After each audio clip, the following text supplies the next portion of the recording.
আওয়ামী লীগের কর্মকাণ্ড নিষিদ্ধ করা হয়েছে বিচার না হওয়া পর্যন্ত। এ ব্যাপারে দেশে বিদেশে নানা রকমের মিশ্র প্রতিক্রিয়া দেখা দিচ্ছে। দেশের ভিতরেই মিশ্র প্রতিক্রিয়া বেশি, পক্ষে বিপক্ষে নানা রকমের প্রতিক্রিয়া রয়েছে, কিন্তু বিদেশ থেকে এখন পর্যন্ত যা প্রতিক্রিয়া আমরা পেয়েছি, স্পষ্ট প্রতিক্রিয়া। দুটো দেশ তাদের প্রতিক্রিয়া, তাদের অনুভূতি স্পষ্ট করেছে। ভারত এবং আমেরিকা দুই দেশই স্পষ্টভাবে বলেছে আওয়ামী লীগের বিরুদ্ধে এই সিদ্ধান্তের সঙ্গে তারা একমত নয়। আসসালামু আলাইকুম দর্শক, নতুন একটি সংবাদে আপনাদের সবাইকে স্বাগতম। তো প্রিয় দর্শক, বর্তমানে বাংলাদেশে যে পরিস্থিতি চলছে তারই উপর ভিত্তি করে আপনাদের সামনে কিছু গুরুত্বপূর্ণ ভিডিও নিয়ে হাজির হয়েছে। তো ভিডিও শুরুটা দেখে আপনি বুঝতে পারছেন যে আজকের ভিডিওটা কতটা গুরুত্বপূর্ণ এবং কোন বিষয়টিকে ইঙ্গিত করছে। তো যারা ভিডিওটি অন করছেন তাদের বলবো আপনারা না টেনে পুরো ভিডিওটি দেখতে থাকুন, তাহলেই বুঝতে পারবেন আজকের ভিডিওটা কতটা গুরুত্বপূর্ণ এবং কোন বিষয়টিকে আসলে নির্দেশ করছে। তো আমি আর এই বিষয় নিয়ে বেশি কথা বলবো না, তো চলুন আমরা দেখে আসি সেই কাঙ্ক্ষিত ভিডিওগুলা। তার আগে বলবো, যারা এখনো পর্যন্ত চ্যানেলটি সাবস্ক্রাইব করেননি অবশ্যই চ্যানেলটি সাবস্ক্রাইব করে পাশে থাকা বেল আইকনটি ক্লিক করে রাখবেন। আর যারা ইতিমধ্যে চ্যানেলটি সাবস্ক্রাইব করে রেখেছেন তাদেরকে অসংখ্য ধন্যবাদ। তো চলুন দর্শক, ভিডিওটিতে একটি লাইক দিয়ে আমরা সবগুলো ভিডিওর আলোচনা ধারাবাহিকভাবে দেখে আসি। আওয়ামী লীগের কর্মকাণ্ড নিষিদ্ধ করা হয়েছে বিচার না হওয়া পর্যন্ত। এ ব্যাপারে দেশে বিদেশে নানা রকমের মিশ্র প্রতিক্রিয়া দেখা দিচ্ছে। দেশের ভিতরেই মিশ্র প্রতিক্রিয়া বেশি, পক্ষে বিপক্ষে নানা রকমের প্রতিক্রিয়া রয়েছে, কিন্তু বিদেশ থেকে এখন পর্যন্ত যা প্রতিক্রিয়া আমরা পেয়েছি, স্পষ্ট প্রতিক্রিয়া। দুটো দেশ তাদের প্রতিক্রিয়া, তাদের অনুভূতি স্পষ্ট করেছে। ভারত এবং আমেরিকা দুই দেশই স্পষ্টভাবে বলেছে আওয়ামী লীগের বিরুদ্ধে এই সিদ্ধান্তের সঙ্গে তারা একমত নয়। এই যখন অবস্থা, তখন আওয়ামী লীগের কর্মকাণ্ড নিষিদ্ধ করার ব্যাপারে সরকার যে প্রজ্ঞাপন জারি করেছে এবং সেখানে যে সকল বিধিবিধান যুক্ত করা হয়েছে, তাতে শঙ্কা জেগেছে যে আওয়ামী লীগ ইস্যুতে, আওয়ামী লীগ বিষয়ে, আওয়ামী লীগকে কেন্দ্র করে আদতেও কি আর কোনো কথা বলা যাবে? গণমাধ্যমেও কি আওয়ামী লীগ ইস্যুতে কথা বলা যাবে, নাকি আওয়ামী লীগ ইস্যু হলেই গণমাধ্যমের টুটি চেপে ধরা হবে? গণমাধ্যমকে আওয়ামী লীগ ইস্যুতে কোনো কথাই বলতে দেওয়া হবে না, বিশ্বে দেশে যেখানেই যা হোক না কেন। ব্যাপারটা কি সেটা, নাকি শুধুমাত্র আওয়ামী লীগ তাদের কোনো কর্মকাণ্ড দলীয়ভাবে কিংবা ব্যক্তি আওয়ামী লীগ সেইভাবে প্রকাশ করতে পারবে না, যেটাকে মার্কেটিং বলে সেই মার্কেটিংটা করতে পারবে না? আদতে কি নিয়ম করলো বাংলাদেশ সরকার?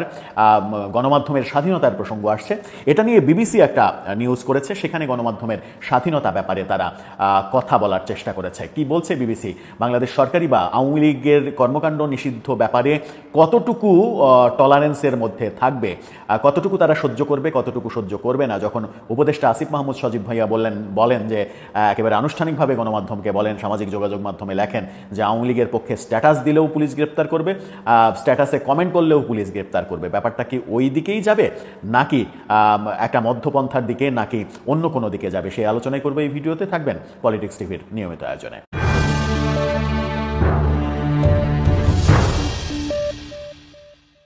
দর্শক, পলিটিক্স টিভির নিয়মিত ভিডিওগুলো স্পন্সর করছে প্রজাপতি.tv, নতুন ওটিটি প্ল্যাটফর্ম। আপনারা চাইলে ইউটিউবে, ফেসবুকে, ইনস্টাগ্রামে, টিকটকে দেখে নিতে পারেন। ডেসক্রিপশন বক্সে লিঙ্ক দেওয়া থাকবে, সেখান থেকেও আপনারা দেখে নিতে পারেন প্রজাপতির কার্যক্রম। বলছিলাম, আওয়ামী লীগের বিরুদ্ধে যে সিদ্ধান্ত নেওয়া হয়েছে, তাতে করে আদতে প্রজ্ঞাপনের মাধ্যমে আমরা কি বুঝলাম? বিবিসি যেটা বলছে সেটা হচ্ছে যে বাংলাদেশে জুলাই অভ্যুত্থানে ক্ষমতাচ্যুত রাজনৈতিক দল আওয়ামী লীগের সব ধরনের কার্যক্রম নিষিদ্ধ করে প্রজ্ঞাপন জারি করা হয়েছে। এরপরেই সামাজিক যোগাযোগ মাধ্যম কিংবা গণমাধ্যমে কতটা লেখা যাবে এ নিয়ে প্রশ্ন তৈরি হয়েছে।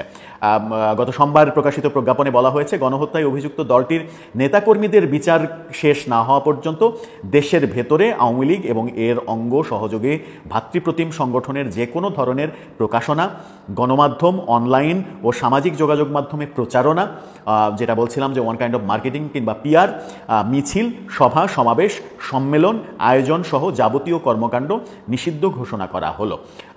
এরপরে যেটা বলা হয়েছে, এই ঘোষণার পর মত প্রকাশের স্বাধীনতার কথা বলে সরকার নিজেই সেটি ক্ষুণ্ণ করতে যাচ্ছে কিনা সেই প্রশ্ন যখন অনেকে তুললেন, তখন সরকার ব্যাপারটা ক্লিয়ার করার চেষ্টা করেছে। সেখানেই এক ধরনের স্বস্তি বোধ করছেন গণমাধ্যম কর্মীরা। সেখানে কি বলল?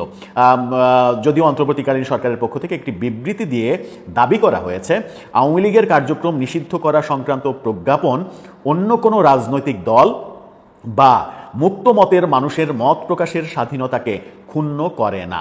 অর্থাৎ এটা আওয়ামী লীগ যারা করে না তাদের এই ব্যাপারে কথা বলতে সমস্যা নেই। মুক্তমনা যারা অনলাইনে সামাজিকভাবে বিভিন্নভাবে কথা বলেন, বিশ্লেষণ করেন, সংবাদ বিশ্লেষণ করেন, নিজের মতামত দেন, পক্ষে বিপক্ষে নানা রকমের যুক্তি উপস্থাপন করেন, সেই মুক্তমনাদের কথা বলতে সমস্যা নেই।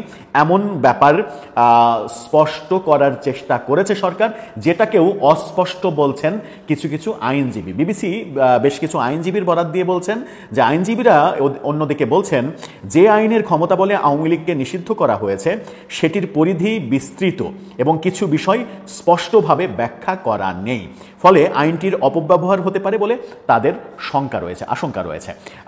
এই ব্যাপারটা স্পষ্ট নয়, আইনের ব্যাখ্যাটা সরকার এতটা স্পষ্ট করতে পারেনি বলে, প্রজ্ঞাপনে সরকার স্পষ্ট করতে পারেনি বলে এই আইনটার অপব্যবহার হতে পারে, যে কাউকে ফাঁসিয়ে দেওয়ার ব্যাপারটা হতে পারে। সেটা কোনোভাবেই কাম্য নয়। বিবিসির ইনভেস্টিগেশনে এই ব্যাপারগুলো উঠে এসেছে। তবে সরকারের পরবর্তী বিবৃতি ক্লিয়ার করার যে ব্যাপারটা, তারা যে ক্লিয়ার করতে চেয়েছে যে আওয়ামী লীগ করে না এমন লোকজন, মুক্তমনা যারা কথা বলে, তাদের এই ব্যাপারে কথা বলতে কোনো সমস্যা নেই, এই আইনটা তাদের বেলায় প্রযোজ্য হবে না। অর্থাৎ গণমাধ্যমের টুটি চেপে ধরবে না প্রফেসর ইউনূসের সরকার। সেই কথাটা তারা বলার চেষ্টা করছে। কিন্তু এখনও ব্যাপারগুলো যেহেতু অস্পষ্ট, সেহেতু এই আইনের কালো ধারায় নানাজনকে ফাঁসিয়ে দেওয়ার ব্যাপারটা হতেও পারে। যেটা না হোক, এটাই আমাদের প্রত্যাশা, যেন বাক স্বাধীনতা নষ্ট না হয়। কারণ গণতান্ত্রিক দেশের সব থেকে মূল্যবান ব্যাপার হচ্ছে বাক স্বাধীনতা। বাক স্বাধীনতা যদি না থাকে তাহলে সেখানে গণতন্ত্র থাকে না। যেখানে বাক স্বাধীনতা নেই সে দেশে গণতন্ত্র নেই। মুখে আপনি যতই গণতন্ত্রের কথা বলেন, আপনার যদি সমালোচনা করার অধিকার না থাকে, বাক স্বাধীনতা না থাকে, নিজের মতামত তুলে ধরার অধিকার না থাকে, এবং সেই তুলে ধরাটা যদি রাষ্ট্রদ্রোহিতা শুধু না হয়, তাহলে যে কোনো ধরনের কথা বলার ক্ষেত্রে নাগরিকের পূর্ণাঙ্গ অধিকার রয়েছে। সেটা যদি অক্ষুণ্ণ থাকে তাহলে কোনো সমস্যা নেই। আর যদি এই আইনের ফাঁদে ফেলে অনেককে শায়েস্তা করার পায়তারা হয়, তাহলে সেটা সরকারের জন্যই বুমেরাং হয়ে যাবে বলেই বিশ্লেষকরা মনে করছেন। দর্শক, আপনার কি মনে হয়, বাক স্বাধীনতা এই ক্ষেত্রে কি থাকবে, নাকি এক ধরনের ধোঁয়াশা সৃষ্টি করে অনেককে শায়েস্তা করার একটা কৌশল তৈরি করলো সরকার? আপনার মতামত জানিয়ে লিখতে পারেন আমাদের কমেন্ট বক্সে।